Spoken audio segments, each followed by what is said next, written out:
For Pacifica Radio, I'm Christina Onnested. More details have emerged about the Department of Justice's probe into former President Donald Trump and his efforts to undo the 2020 election. The letter to Trump informing him of the investigation cites 3 federal statutes, including conspiracy, obstruction, and civil rights violations. Conspiracy to commit offense or defraud the U.S., deprivation of rights, and tampering with a witness, victim, or an informant.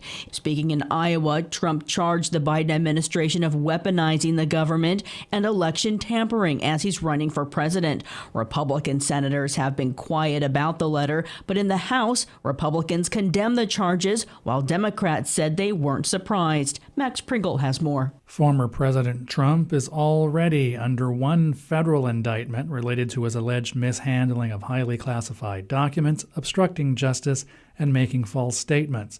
Trump also faces state charges in New York having to do with falsifying business records vis-a-vis paying hush money to adult film actress Stormy Daniels to cover up an affair. House Speaker Kevin McCarthy told reporters the Biden Justice Department is doing a hatchet job on Trump. President Trump went up in the polls and was actually surpassing President Biden for re-election. So what do they do now?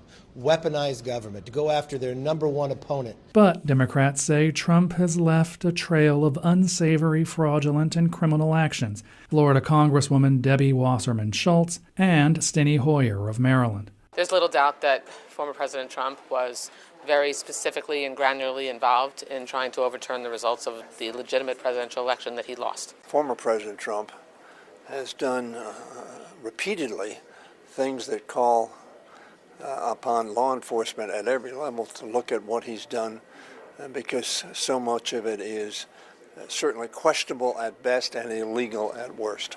I'm Max Pringle. Michigan's Attorney General filed felony charges against 16 Republicans who acted as fake electors for then-President Donald Trump in 2020. The charges filed Tuesday target the head of the Republican National Committee Michigan chapter, the former co-chair of the Michigan Republican Party, and others. Attorney General Dana Nessel, a Democrat, alleges a coordinated effort among Republican parties in several battleground states to push so-called alternate slates of electors with fake documents. We allege that 16 Michigan residents met covertly in the basement of Michigan GOP headquarters and knowingly and of their own volition signed their names to multiple certificates stating that they were the duly elected and qualified electors for President and Vice President of the United States of America for the state of Michigan.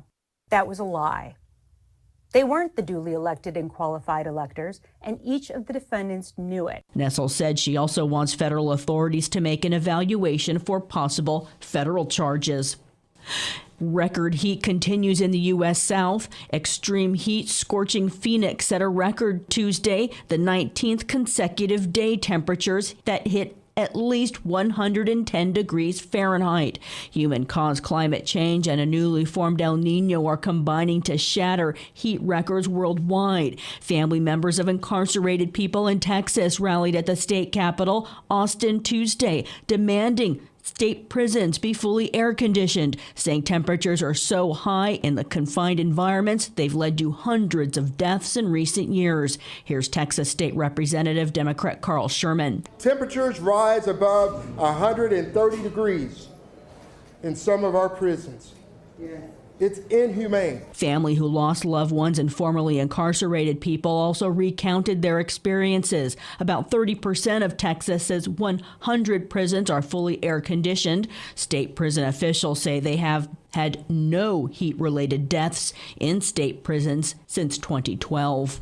Advocates for juveniles held in a former death row building at a Louisiana prison for adults say the youths there are suffering through dangerous heat and psychologically damaging isolation in their prison cells with little to no mental health care, inadequate schooling, and foul water. A federal court filing in Baton Rouge asks a judge to end the practice of holding some juvenile detainees at the state penitentiary in Angola. European officials are warning residents and tourists packing Mediterranean destinations to stay indoors during the hottest hours as a second heat wave in as many weeks hits the region, and Greece, Spain, Spain and Switzerland battle wildfires. Italy hit a record high. A previous record was set in 2021. FSN's John Beaver reports. In Italy, 23 cities are under a red heat alert, meaning the weather is a threat to everyone, not just vulnerable groups such as the elderly.